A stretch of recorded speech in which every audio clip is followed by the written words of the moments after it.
Acuicultura sostenible, sistemas adaptativos en la acuicultura. Hoy les vengo a hablar del enfoque ecosistémico de la acuicultura o EEA. Este enfoque es una estrategia para la integración de la actividad en el ecosistema más amplio que promueva el desarrollo sostenible, la equidad y la capacidad de recuperación de los sistemas socioecológicos interconectados. Siendo una estrategia, el enfoque ecosistémico de la acuicultura no es lo que se hace, sino cómo se hace. La base de la estrategia está en la participación de los interesados.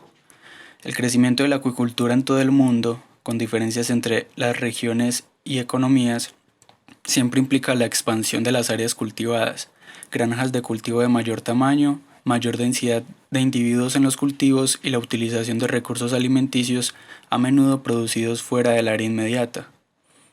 A nivel mundial, la acuicultura ha aumentado su impacto social y económico a través de la producción de alimentos, la contribución a los medios de subsistencia y la generación de ingresos. Otros efectos positivos sobre el ecosistema incluyen, por ejemplo, el suministro de semillas para la repoblación de especies acuáticas amenazadas o sobreexplotadas. Sin embargo, cuando es mal administrada, la acuicultura puede afectar las funciones de los ecosistemas y los servicios con consecuencias ambientales, sociales y económicas negativas. La acuicultura por lo general también se enfrenta a riesgos derivados de otras actividades humanas como la contaminación de cursos de agua por la agricultura y las actividades industriales. Un buen método para identificar los problemas de la acuicultura es centrarse en las diferentes etapas del proceso de producción, incluyendo etapas previas y posteriores a la producción, por ejemplo procesamiento posterior a la cosecha, y tratar de encontrar las causas fundamentales. La acuicultura como proceso productivo requiere agua y áreas terrestres y marítimas, así como insumos específicos, incluido el trabajo para producir los resultados deseados, tales como alimentos e ingresos, junto con productos no deseados, tales como nutrientes o sustancias químicas que se eliminan al ambiente. Problemas que afectan aspectos ecológicos y bienestar socioeconómico se pueden asociar a las partes principales del proceso. Efectos negativos de la acuicultura. Los problemas y efectos negativos de la acuicultura a menudo incluyen los siguientes efectos de primer orden: crecientes demandas a la pesca por harina y aceite de pescado, principales componentes de las dietas de las especies carnívoras y omnívoras, demanda insostenible de semillas silvestres o juveniles para engorda, por ejemplo el camarón y el atún respectivamente, y reproductores. Alteración de hábitats interiores y costeros para la construcción de lagunas y sistemas de acuicultura, por ejemplo el cultivo de camarón en zonas de manglares, enriquecimiento con nutrientes y materias orgánicas de las aguas receptoras que resultan en la acumulación de sedimentos anóxicos y la modificación de las comunidades bentónicas, eutrofización de vías fluviales, lagos y zonas costeras, liberación de productos químicos utilizados para controlar las condiciones del agua y las enfermedades, la competencia por y en algunos casos el agotamiento de los recursos, por ejemplo el agua, los efectos negativos de los organismos cultivados escapados, a menudo esto es más relevante cuando se trata de especies exóticas, reestructuración de los entornos biológicos y o sociales y distribución injusta de los ingresos a los pequeños acuicultores y a los trabajadores. También se debe considerar los impactos de segundo orden, especialmente cuando se afecta negativamente las condiciones de vida de otras partes interesadas. Por ejemplo, cuando la construcción de piscinas camaroneras altera los hábitats y modifican el ecosistema impactando en la pesca local y los medios de subsistencia de los pescadores locales. Por lo general, los impactos directos son más preocupantes. Sin embargo, los efectos indirectos también pueden ser relevantes y también podrían generar efectos opuestos. Los efectos socioeconómicos positivos más importantes de la acuicultura están en las categorías de los alimentos, ingresos y diversificación de los medios de subsistencia. Un enfoque ecosistémico para el sector debe garantizar que estos efectos positivos no sean anulados por impactos negativos en el corto, mediano y largo plazo. Como medidas de gestión para tratar los temas ambientales y sociales, tenemos que los aspectos más destacados entre las medidas prácticas que pueden facilitar la aplicación del EEA y conducir al logro de una acuicultura sostenible, ecológica, económica y socialmente, en todas las escalas espaciales se detallan a continuación. Ejemplos de integración intersectorial. Tenemos la conversión de campos de arroz a la acuicultura en zonas de aptitud marginal para el cultivo del arroz. Prohibir la cría de camarón en zonas tradicionales de producción de arroz para evitar la salinización y la obstrucción de canales de riego y para conservar un recurso sector tradicional frente a una actividad lucrativa posiblemente arriesgada y de corto plazo. Prohibir el uso de peces pequeños para alimentar a los peces carnívoros cuando los peces pequeños son un importante elemento de la dieta humana a nivel local. Implementar marcos reguladores para un enfoque más integrado y planificado de la gestión de uso de agua en cuencas hidrográficas. Facilitar el acceso a la pesca en las áreas de acuicultura para mejorar el flujo de nutrientes a través de la cosecha de recursos pesqueros silvestres y promover el uso de agua de la acuicultura para el riego agrícola y viceversa. Existen numerosos mecanismos específicos para eliminar o reducir los efectos negativos sobre las funciones y servicios del ecosistema. Algunos de estos requieren acciones voluntarias de las asociaciones de acuicultores, por ejemplo a través de mejoras prácticas de gestión o MPG o de manejo, mientras que otros requieren una planificación, gestión y regulación por parte del gobierno. Como medidas de gestión a nivel de granjas, tenemos la evaluación de impacto ambiental. La EIA es una herramienta útil a nivel de granja y debe llevarse a cabo para proyectos de acuicultura de gran tamaño que tienen el potencial de causar impactos significativos sobre el medio ambiente o los ecosistemas, que tengan importantes repercusiones socioeconómicas negativas o causen efectos socioeconómicos negativos o conflictos importantes con otros sectores o usuarios de los recursos acuáticos. Los cultivos de pequeña escala o granjas con bajo impacto potencial sobre el medio ambiente y ecosistemas deben quedar exentos, aunque los impactos acumulativos de las agrupaciones de pequeñas granjas deben ser evaluados en conjunto por una EIA programática o estratégica. Mejores prácticas de gestión. Las MPGs y los códigos de prácticas CDP son los métodos técnica y económicamente más prácticos y viables actualmente disponibles para reducir los impactos ambientales negativos de la acuicultura a nivel de granja y también a mayor escala. Las MPGs suelen ser de carácter voluntario, por lo que son consideradas instrumentos de validez legal restringida y por lo general requieren acción tanto de los gobiernos en forma de una mejor política, planificación normativa y procedimientos de gestión, como de los acuicultores y la industria mediante mejores prácticas. Las MPGs pueden incluir la selección del sitio, construcción de estanques, renovación de estanques, efluentes de desagüe, destino de los efluentes, conservación del agua, fertilización, las dietas y la alimentación, el escape de peces, el control de depredadores, el control de plantas acuáticas, enfermedades y manejo sanitario de animales acuáticos, remoción y eliminación de la mortalidad, operación y mantenimiento de instalaciones, procesamiento, transporte, información al consumidor y comercialización. Las mejores prácticas para la acuicultura en jaulas, corrales y balsas también implican la mayoría de estos aspectos. A continuación se incluye un resumen de buenas prácticas relativas al ambiente y a la salud de animales acuáticos a nivel de granja. La optimización de los piensos y estrategia de alimentación. El proceso de alimentación debe procurar optimizar los factores o tasas de conversión del alimento, FCA, para aumentar las ganancias y disminuir las pérdidas de nutrientes y materia orgánica. Esto último también se aplica a los filtradores, por ejemplo moluscos, enfermedades y el uso responsable de medicamentos veterinarios y productos químicos. Se debe establecer marcos de bioseguridad para prevenir y controlar las enfermedades y los riesgos potenciales para la salud de las especies de cultivo o al ambiente. Todos los medicamentos veterinarios y productos químicos utilizados en la acuicultura deben cumplir con las regulaciones nacionales y directrices internacionales, tales como las recomendadas por la Organización Mundial de Sanidad Animal. Prevención y control de escapes de la granja y movimiento seguro de organismos acuáticos vivos.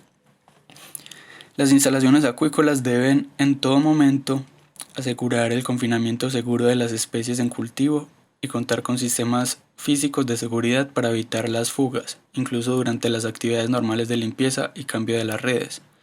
Los cultivos de gran escala deben disponer de sistemas de emergencia para controlar o mitigar los escapes masivos y en el caso de fugas masivas se debe notificar debidamente a las autoridades correspondientes teniendo en cuenta los marcos de bioseguridad existentes.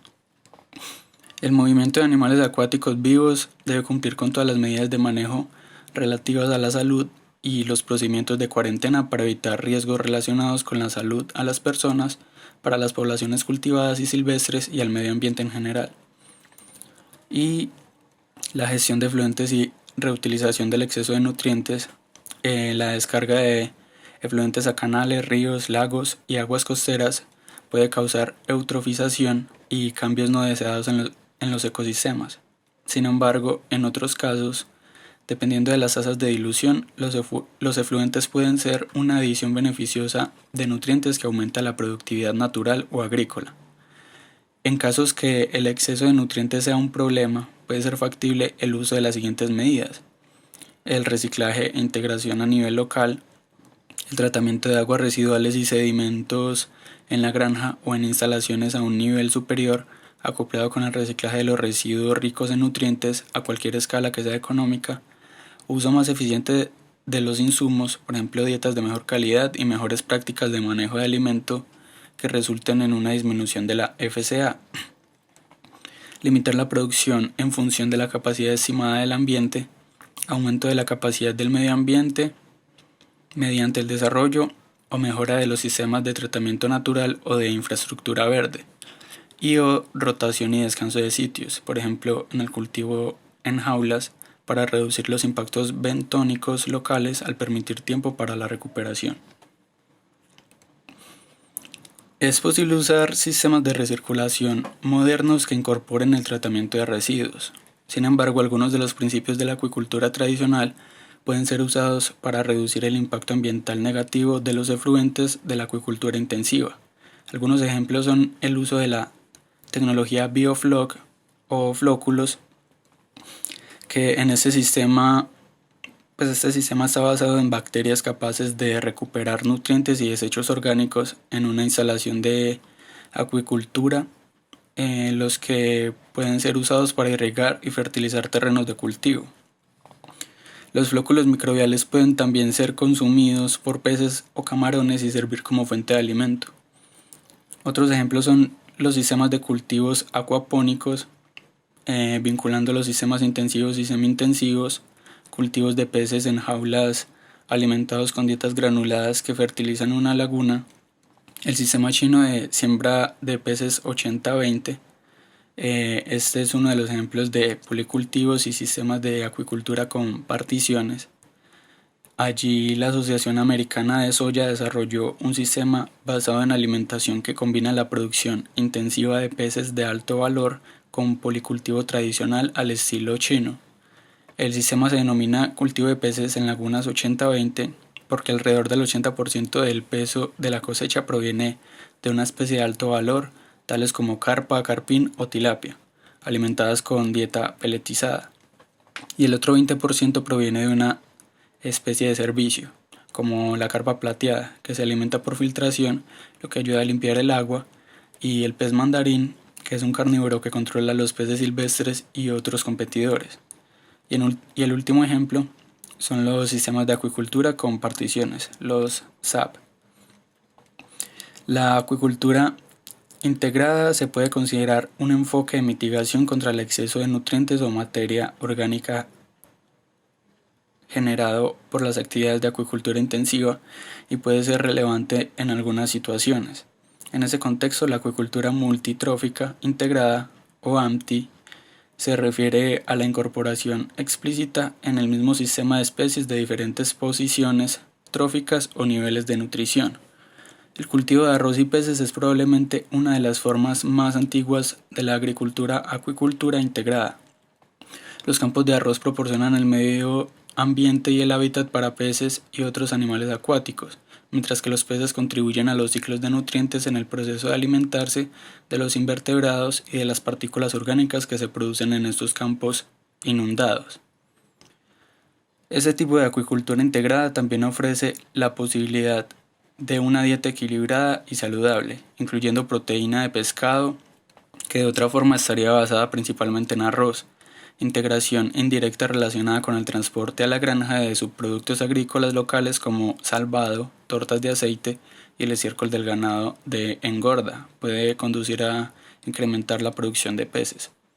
También se puede considerar la acuicultura integrada como una oportunidad en sistemas oligotróficos como el mar Mediterráneo, mientras que la acuicultura integrada en la costa de regiones tropicales puede incluir muchas formas de integración, tales como la acuasilvicultura usando manglares como biofiltros.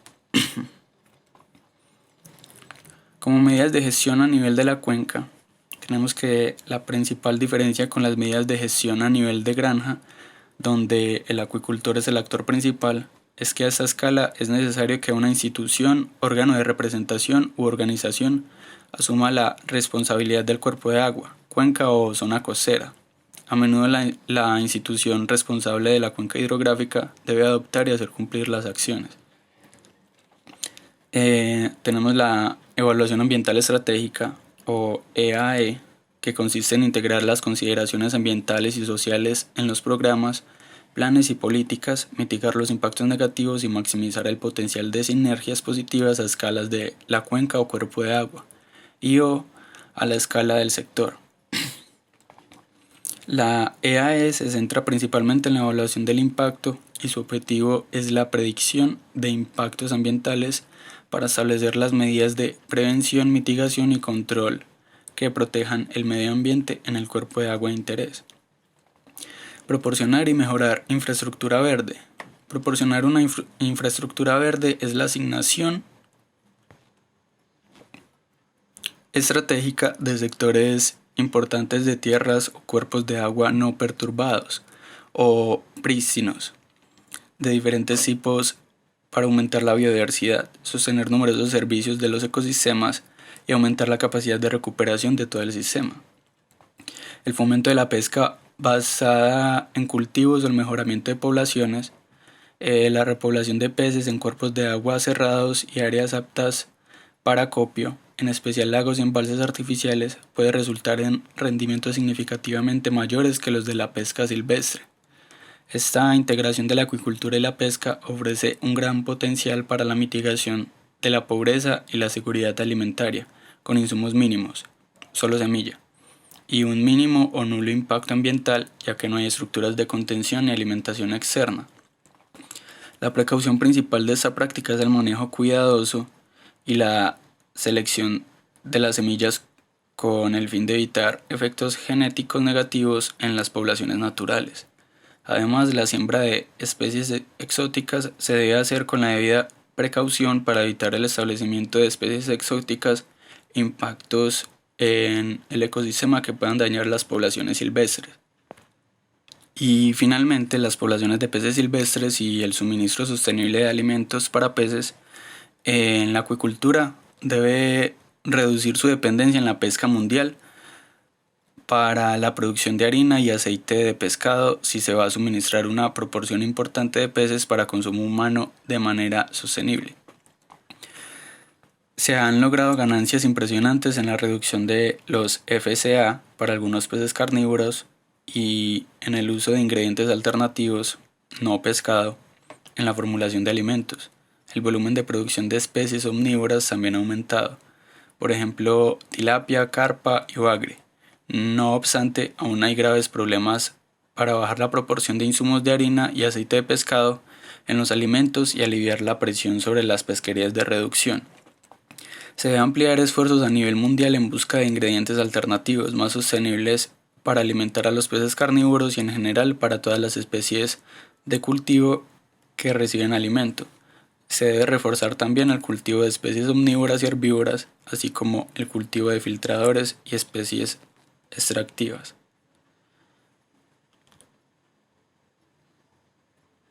Muchas gracias.